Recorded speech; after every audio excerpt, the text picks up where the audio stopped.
Should Brexit be cancelled after a warning from Britain's top banker? 0207-862-2222. Get your calls in now. In one of his strongest comments on Brexit yet, the Bank of England Governor Andrew Bailey has acknowledged the damage caused by the decision to leave the EU and said the UK needs to rebuild its relationship with the EU. Have a listen. I take no position on Brexit per se, and that's very important. But I do have to point out consequences. The changing trading relationship with the EU has weighed on the level of potential supply.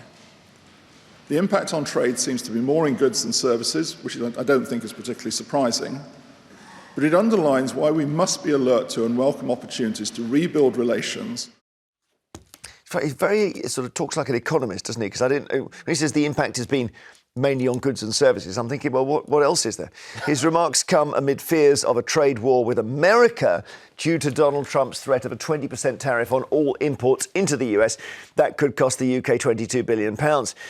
Bailey said it was important to respect the decision made back in 2016, as you heard. We have a bit of a choice here because Trump doesn't like the EU because he doesn't like other power blocs.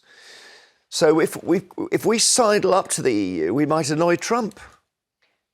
Whichever way we do it, we're going to end up paying more money, aren't we? I think, to me, I would go back to the vote. Go back to the vote. Because people now know more about it. People didn't know what it was even about. If there was another vote now, do you think? Yeah. Yeah. Carrie, you're mad. You want to go through another Brexit referendum and all the division and parliamentary stagnation, and basically you want to relive the last 8 years. Get it over and done with, because everyone knows which way it will go. It will be exactly the same all over again. There will be negotiating with the EU for years to get back in. Look, I voted for Brexit, but I think the entire process was a bit of a waste of time because actually the be-all and the end-all of this country is not EU membership. How do you feel now, looking at and this is the governor of the Bank of England saying the cost of Brexit. How do you feel having voted to leave? I feel like what we need to focus on is what is actually going to make this country more prosperous, what's actually going to be best for the people of this country. And I do not believe that is another referendum and political instability over Brexit. So do you believe that you voted right the first time?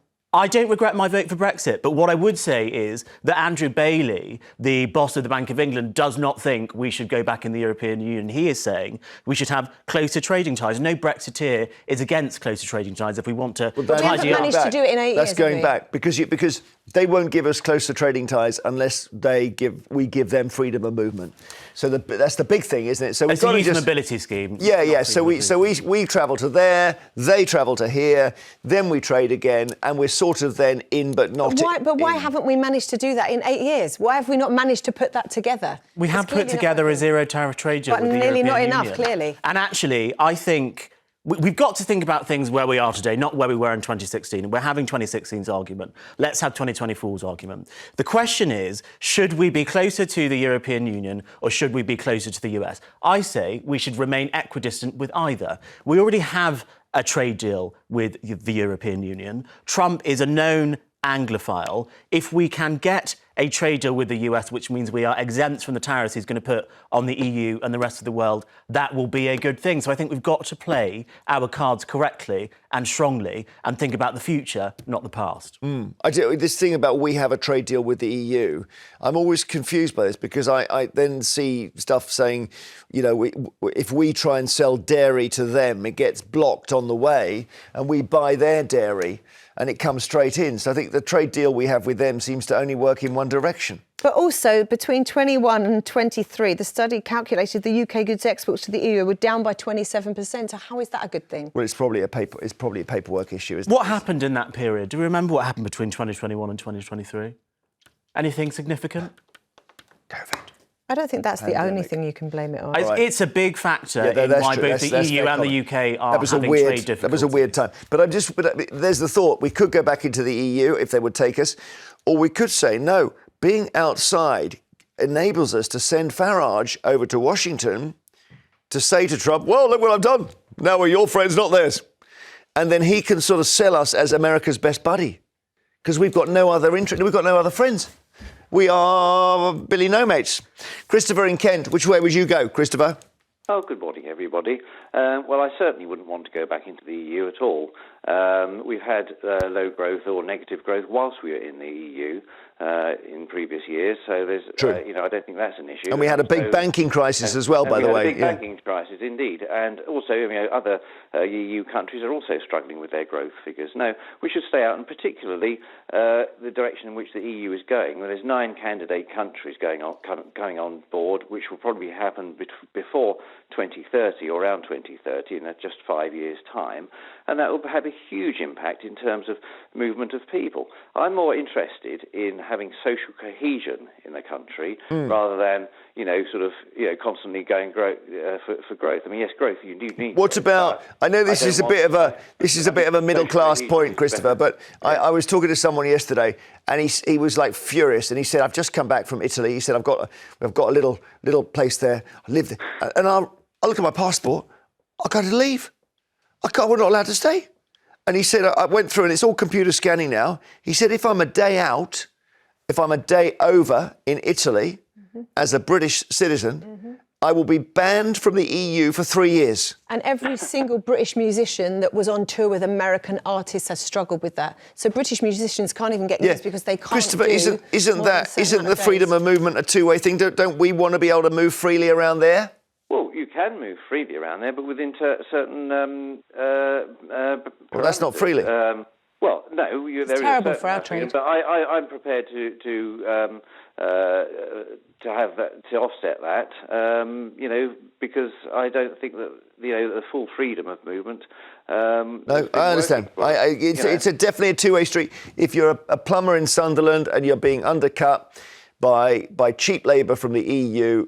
You would surrender your right to live in Italy to stop people taking your work in Sunderland. OK, I understand that. Thank you, Christopher. After the break, we'll take more of your calls on whether Brexit should be cancelled just because we want to be richer and we're less rich than we were.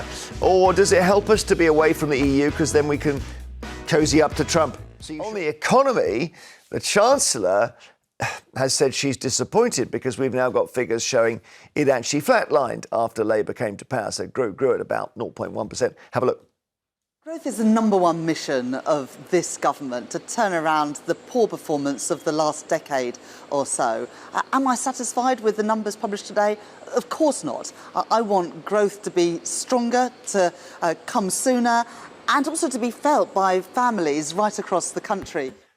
It's Rachel Reeves. I don't know whether you can blame them for not getting growth immediately. No, exactly. Well, I don't know. I mean, but listen, if they don't get growth after 5 years, they've got a real problem because they banked everything on it. Derek in Northamptonshire, do you think we should go back into the EU as rapidly as possible? Not as rapidly as possible, I would say. I have quite a number of thoughts on this.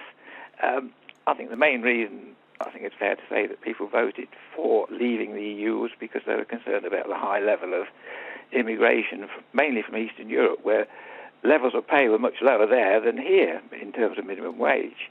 Then another concern was the high cost of belonging to the EU. I think we were the third largest contributor to the EU budgets, much larger than most other of the 27 other members at that time.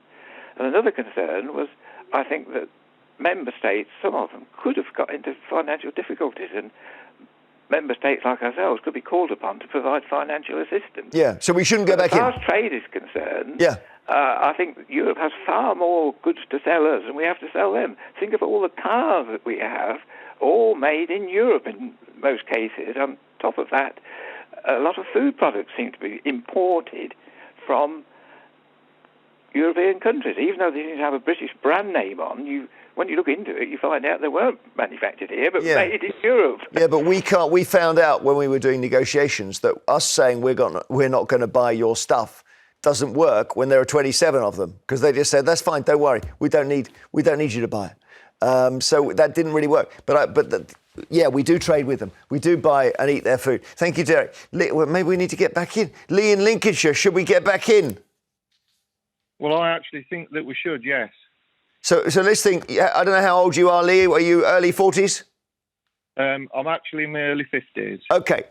Do you think we would get back in before you died?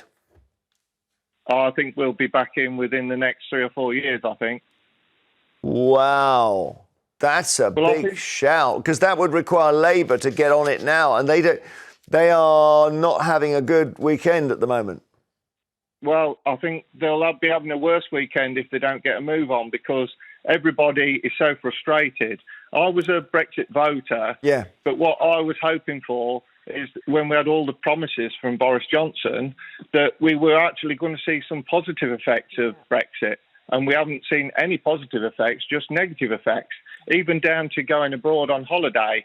We're made to snake round all these queues and everything to show our passport, when all the other people from Europe just go in a separate queue. You know, women and children this way, Europeans this way, English. You know, they just treat us like second-class citizens now, make us queue up for longer and just make life really, really difficult for us. And everybody's so frustrated with it. And I think when I say we need to get back in as quickly as possible, I wouldn't be saying that if there were actually some benefits. You know, we were I hear you. Yeah. Well, I'm trying. You know, the Bank of England governor says, "Look, I'm not saying it was a good or bad decision at the time, but we now know the economy's been damaged." He says. Thank you, Lee. Interesting. Brigitte in Dorset. Did you vote for Brexit or against it? Oh, we lost her. Will in London. What about you? Hello, Jeremy. Good morning, guys. Good morning. Well, I voted Brexit. I'll tell you what I'm worrying about. Where's our bulldog spirit? Where's it gone? Can you imagine if we went scurrying back to the EU now with our tails between our legs? Yep. It would be the biggest humiliation. Yeah, but maybe we've humiliated ourselves. It's a good point, this, actually, Carrie. If Britain becomes the country that has to go, can you let us back in? So we locked ourselves out. Again, that's just pride, isn't it? We locked ourselves out. This goes way beyond pride. This goes to the fact that the NHS was promised all this money and never got it. It did get it. There was £350 million extra for the NHS that Theresa May's government put in. That is something the Tories did. I thought they gave it all to Northern Ireland. No, there was £350 million extra to the NHS. From Brexit? Not necessarily from Brexit, but that is something the government delivered after Brexit. OK. And I understand the frustration. Because we're not paying, it's £22 billion a year, right, that we were paying as a sort of, membership. A subscription. And so that we have saved that money. Let's cling on to that. We could buy stuff with that. Yes. Look, I will be the first to say there has not been much of a Brexit dividend. So I think what's happened since 2019, what the Conservative Party did in that period, I'm not proud of. A lot of people aren't proud of. But the whole idea of Brexit at the time was, let's look at the European Union as an economic bloc. It's not doing very well economically. Productivity is stagnating. They've got a huge immigration problem. Growth is stagnating. If we look at the parts of the world which are growing the most quickly, the Asia-Pacific region, America, these places are growing at 2, 3, 4, 5, 6, 7% a year. The EU is barely even 1% a year. So the idea was we tap into that growth elsewhere. It's not happened yet, but it can happen in the future. It might still. We're still a sort of free agent. We're floating around trying to work out our place in the world. Brigitte, I think you got cut off. I was asking whether you voted for Brexit or not. Well, the thing is, I'm a German citizen or German born, so I wasn't allowed to vote.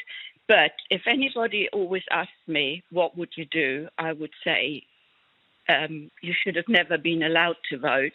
Actually, should have never given the right. Well, it's water under the bridge there. Yeah, I mean, Cameron did it because he was scared of Farage. Well, no, I think the English people have been told so many lies about what's going on, what they can, what they get, the benefits.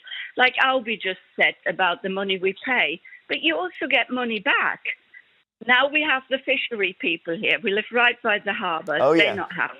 The fisher. It's interesting you say that. Fisher persons. I think we have to call them, the fisher. Sorry. Fisher folk or whatever that we call, or fisher Volk, is it? I don't know in German. But they, possibly not. But they. Anglers, right? Anglers. Thank you. But I can't remember what I was saying. They were all anti-EU until we left, and then they seem to all want to go back in. I don't understand it. Well, I understand it because they've been lied to all the time. And the Remainers lied too. Can I just... Brigitte, can I go on. just say about the trade as well?